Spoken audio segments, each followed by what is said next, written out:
Knowing who you are is the single most important factor in building a stable and meaningful life. Whether you're navigating a major life transition, recovering from burnout, or simply feeling lost, what you need is a rock solid identity that acts as your internal compass. But instead of defining yourself by your job title, societal labels, or external achievements, what you need is my 6 pillar framework to craft a personal identity bio so that you can live in alignment with who you truly are. So, first, what is identity? Your identity is the basis of your being, it's what makes you uniquely you. We can look at it from two angles. Firstly, internally, meaning who we think we are as individuals and as members of social groups. And number two, externally, meaning what other people think about when they try to describe you. And it's important to understand your identity because it gives you a sense of self worth and value, and it provides a firm foundation whenever you go through difficult times. It also strengthens you against negative labels placed on you, whether by your boss, your parents, or even online trolls. Your identity acts as an inner compass that guides you in every decision you make, whether it be what kind of social circles you should be involved in or what kind of job you should do.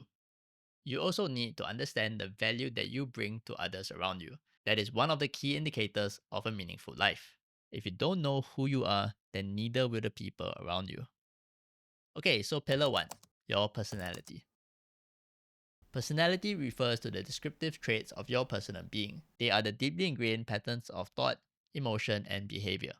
Personality traits start from childhood and mostly stay steady throughout your life. However, the expressions of your personality can be more expressed or more suppressed depending on the trauma you've gone through, depending on the stage of life you're at, and whether or not you feel safe in a given environment. So I want you to think of certain words that describe your personality, whether it's extroverted, introverted, funny, sociable, optimistic, reflective, adventurous. Now, one thing I want to mention is that personality is different from character. There's no inherent right or wrong when it comes to personalities, though there may be some personalities that are more suitable for certain environments.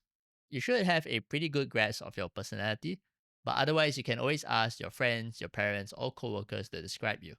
Or you can also do an online personality test like your Myers-Briggs, MBTI, your Enneagram, your DISC. But just take note that while these personality tests can be pretty useful, they typically try to put you within a certain category or box. And of course, you are so much more than that. So just do these quizzes, read through the results, and just take whatever applies to you. By the way, if you have trouble describing your personality, I've actually designed the Personal Identity Toolkit to help you with that. So let me just show you how I use the Personal Identity Toolkit throughout this video. So here's the worksheet. You can see all the different adjectives I listed out here, like adaptable, conventional, hot-tempered, sarcastic, all this. It's all listed out here. So what we're going to do is we're going to circle all the different adjectives that apply and then write them all down in the box over here. Okay, so once you're done with pillar one, write down all your different personality traits. Put it aside for now as we're going to go through the other 5 pillars before we can craft a personal identity bio. If you want to follow along with me and do the toolkit for yourself, I put a link in the description below so you can download it and then come back to this video. But I highly recommend that you watch through the whole video first so that you know how to use the toolkit and then craft the bio for yourself. Alright, let's go to pillar 2, culture and upbringing. This refers to the larger community around you that has influenced the way you act and the way you perceive things. Most of these influences probably shaped you as you were growing up. The biggest influence will be your family, followed by your friends, and then there's the media you consume, the religion you believe in, and the technology you interface with as you grew up. Okay, and one question that helps is what are some of the key beliefs and values that have made an impact on your identity from any of the above cultures? So for myself, I'm a Singaporean Chinese. Mostly speak English. I'm a Christian and I'm a millennial. My parents raised me with quite a lot of freedom from young, especially for a typical middle income family. And they were neither traditional nor superstitious, so neither am I. They didn't dictate where I should study or where I should work or what kind of religion to believe in. So when I was 13, I became a Christian, and that also pretty much shapes most of my worldviews today, particularly the one that everyone has a purpose for their lives. I'm also a classic millennial who grew up on Friends, so I tend to be a bit sarcastic and witty, I think. As a millennial, I prioritize flexible and purpose driven jobs, and I rather spend my money on experiences, my health, and mental wellness rather than comfort and luxury. So think about your country, your ethnicity, your language, your religion, and the customs attached to them. Think about the schools you've attended, the generation you belong to, and the media that you've consumed. All right, pillar three, your roles. This is the part of your identity that is based on your relationships with other people. Whether you're a child, a parent, a spouse, a sibling, a pet owner, or a boss or employee, every role comes with responsibilities attached to them. Within each role that you play, you can also see how your personal values and your personality are expressed through each relationship. For example, I wrote here I'm a son, a boyfriend, a brother, and also a follower of Jesus. So, what you're going to do on this worksheet is you write down your roles as well as how you would describe yourself within that role. So, for example, as a son to my parents, I think I'm pretty helpful, though maybe a bit reserved sometimes, and I think I definitely can do more at home. And then as a brother, I would think I'm pretty supportive, casual, and funny. So if my sister you're watching this, then hopefully you agree with me. So identify your roles and describe how you see yourself within them. Pillar four, your strengths and weaknesses. So one of the key things that people often identify you by are your strengths and weaknesses. This is most notable for famous athletes like LeBron James, like Usain Bolt, like Michael Phelps. Now, for most of us, we feel pretty good when we get to exercise our strengths, and this is the primary way in which we bring value to the people around us. So, as you can see from the sheet, right, a strength is innate to a person and can be applied across various fields and disciplines. A strength is a skill that you do well, deploy frequently, and it energizes you when you do it, and you grow in its mastery at a quicker pace than others. So I wrote down some of my own strengths over here. You don't have to write down everything, but just what comes to mind.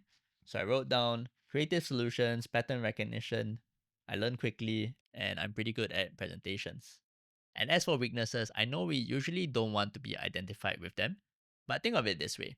Sometimes your weakness is actually on the other end of the spectrum of your strength. Meaning, for example, if say one of my weaknesses is impatience, and a pet peeve of mine is seeing people walk really slowly in public transport, it could actually be because of another strength that I have in which I'm really efficient and do things quickly. Therefore, it comes off as a weakness that I'm impatient. Now, with that being said, don't use this line of reasoning when your boss or your spouse calls you out on a weakness, because it's not gonna end well, right? Just trust me, all right? Pillar five, your interests. Now, I've noticed that people can really shape their identity around their interests. This is especially for those niche interests where you form very tight knit communities around them, such as vintage car collection, cosplayers, people who play D&D, and equestrians. Some more common interest activities, especially in Singapore, is like high rocks, running, board games, and bouldering. So, interests are the things that you love and are passionate about. They can refer to certain subjects or topics that interest you or activities that you enjoy doing, learning about, or growing your proficiency in. Subject interests would include things like religion, history, politics, literature, entertainment, environment, and so on and so forth. Now, don't ever let anyone diminish your interests because they can bring joy to your life and are avenues for healthy self expression. And finally, pillar six, your values and beliefs. This pillar is probably the most important one that keeps you steady as you navigate through life. This relates to your morality, character qualities, life aspirations, and religious beliefs. The challenge here is that this part is not often explored, and you rarely hear people discuss it. In fact, think back when's the last time you actually thought about what you truly believe in. You may not think of it consciously, but it actually affects everything that you do. In the way you treat people, in the way you do your job, and in the way you live your life. So, one question you can think about is what character traits do you find admirable and you try to live up to? For me, I admire resilience, tenacity, diligence, and authenticity. What about you? Now, this requires an honest and deep reflection on how you act and react to situations, as well as what truly motivates you. So in this worksheet, that was the first question I just asked you. You actually have three more questions. I won't go through everything on this video, otherwise it'll slow things down. But just download the sheet and then do it for yourself. All right, so let's move on to the finale, crafting your personal identity bio. So this is where we're going to combine the six pillars into a paragraph that describes the essence of your identity. And to make it more fun, I've actually included a question here, which is what are some interesting or unique facts about you? For me, I used to be a competitive gamer when I was a teenager. I took part in various tournaments, won a couple of them, and it was a really fun time in my life. Now, this fact isn't a core pillar of my identity, but it does reveal certain things about me, and I think it's just a fun fact that I can always use at parties. Alright, so to craft our personal identity bio, we are going to use this template. Just follow along with me. I am a blank, and then you insert 2 to 3 personality traits. Person from blank culture. I'm a blank. Talk about your different roles. I'm good at blank strengths, but sometimes I'm blank, and then mention your weaknesses. I love blank, your interests. An interesting fact about me is blank. Then write down the interesting fact. And finally, I believe in blank personal values and beliefs. So I designed this template to help simplify creating the bio, but remember, this bio is just meant to be helpful for you. It's meant to be a short paragraph you can look at when you're feeling unsure about yourself, or even you can pull it out and use it at parties or at workplace events. So it should capture your identity without becoming a bloated essay. So let's go back to the 6 pillars and extract the relevant information. So for my personality, I'm going to use idealistic, confident, and analytical. There's no hard and fast rules to what traits you should use or even how many. For culture, I'm just going to say Singaporean, Chinese, millennial, non-traditional. I think heritage is important to who I am, but I include the non-traditional part so that stereotypes aren't assumed. For roles, I'm a son, a brother, a boyfriend, and a child of God. For strengths, I'll use public speaking and learning quickly, and also throw in my weakness of procrastination. I think adding a weakness of vulnerability helps you to recognize what you shouldn't do, and also helps you to build trust with others. For interests, I wrote down my current ones, so that includes chess, video games, nature, and self improvement. For personal values and beliefs, I'll add in my hope and mission in life, which is to help people find their true identity and purpose in life. Okay, so when put together, it looks like this.